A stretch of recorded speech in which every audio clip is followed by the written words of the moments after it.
is the idea that if we plan for using far less energy and resources, if we make a plan of how to do that, that we can design something that's actually better than what we have at the moment. So it totally gets away from the idea that we're going to have to make do without, that we're going to have a worse life when we run out of fossil fuels. In fact, that there's so many things that we have lost as a result of using fossil fuels that we would get back by doing more things for ourselves. So the idea is that if it's properly planned for, that we will have a town that's better designed, that's more resilient, and I'll talk a little bit about resiliency and what that means, and more pleasurable than what we have at the moment. What we're looking at is, I think, is that we're looking at this situation where at the moment where the supply and demand of oil particularly has reached a plateau, and it's set to maybe stay on that plateau for maybe a couple of years, at which point the demand from places like India and China and also the developed world which we're living in is going to then start to pull away from the possible supply, and at that point there's quite likely to be major shocks to our economy, which is what makes relocalization a really compelling argument. The industrial growth economy had a very limited shelf life, and that it was going to probably come to an end whether people liked it or not sometime between now and 2050. So the question then for us is, where do we go from here?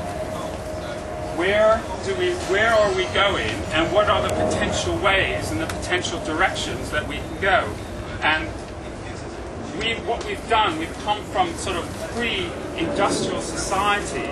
We've come and climbed this very, very steep slope of energy and resource use.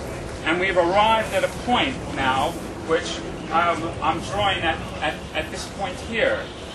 And I put to you that there's 4 potential scenarios. The first one I would call a techno-fantasy, which is that we are going to develop technical solutions to every single problem that we face. And not just peak oil, not just climate change, but there's massive pressure on water supplies worldwide. World grain supplies and world food supplies are reaching a critical point. There's going to come a point, probably within the next 5 years, where there's going to be a humanitarian crisis somewhere, and we're not going to be able to respond to that by sending food, because there just won't be any. The cupboard will be empty. There's a whole series of environmental problems that are piling up, and the idea is that, don't worry, human beings are inherently very creative, that we will find solutions to every single problem. Second possible scenario I would call green tech stability. It's something that's been pioneered by the Rocky Mountain Institute. It's something that they have, their sense is that we misuse our resources, and which is true, and that we can develop a way to do what we do basically now, but everything is going to be green. So instead of using fossil fuels as energy, we'll use the sun and wind and biomass as energy. If we say pollution food-wise, we're going to grow everything organically, or we're going to find some way that we can grow a similar amount of food. And I would say that is probably unlikely, given the number of people that want to live similar sorts of lifestyles to what we live. There's about 1 billion of us or so who are living the sorts of lifestyles that we live in Europe and North America and Japan. There's now about 2.5 billion people in China and India who want to live our lifestyles, and they're pursuing that very, very rapidly.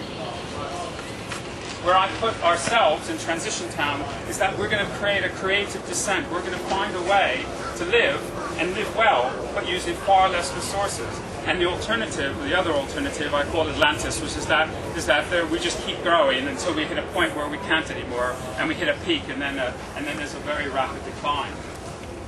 So I would put to you that those are the 4 scenarios that we're facing, and that we have a choice.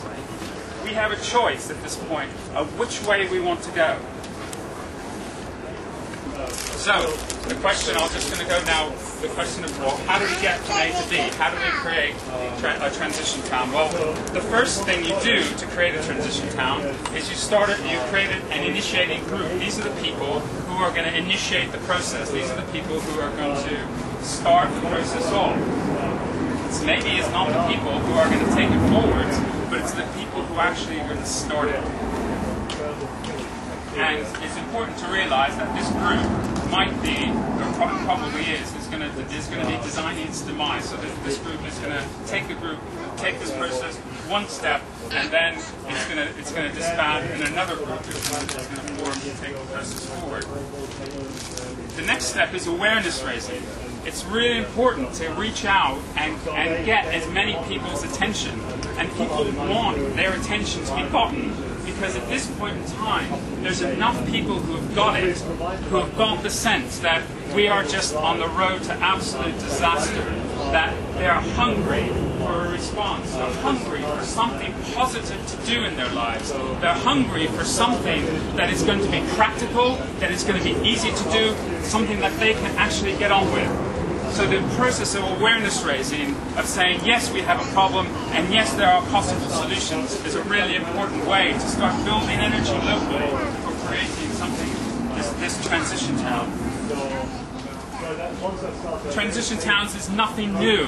This is not a new process. It's something that we are building. We're building on what has been done before by the hundreds and thousands of people, like I'm sure many people in this room, who have worked on direct action, who have done eco-projects, who are creating sustainable lifestyles, who have knowledge and skills and abilities. And part of the process of transition towns is to reach out to those people and say, be part of this process, be part of this large network of people who are doing something positive locally. And they love it. In Totnes, it's been great to reach out to some of these guys who have been doing stuff for 20 or 30 years and plowing this lone furrow with nobody listening to them. And suddenly they've got somebody who's interested in their work and interested in lime plastering or cop building or what have you. And suddenly what they've been doing for 20 years, they start making a lot of sense. The next thing we do is we create an event, an unleashing, to say that something different is happening in this town. We call this the official unleashing. It's a time when the energy is built up and the enthusiasm and interest locally, so that you create an event that people will look back on and say, yeah, that was the time when Transition Town Stroud or Transition Town Bristol or Forest Row or Penwith was actually happened. This is the time when that project actually got off the ground.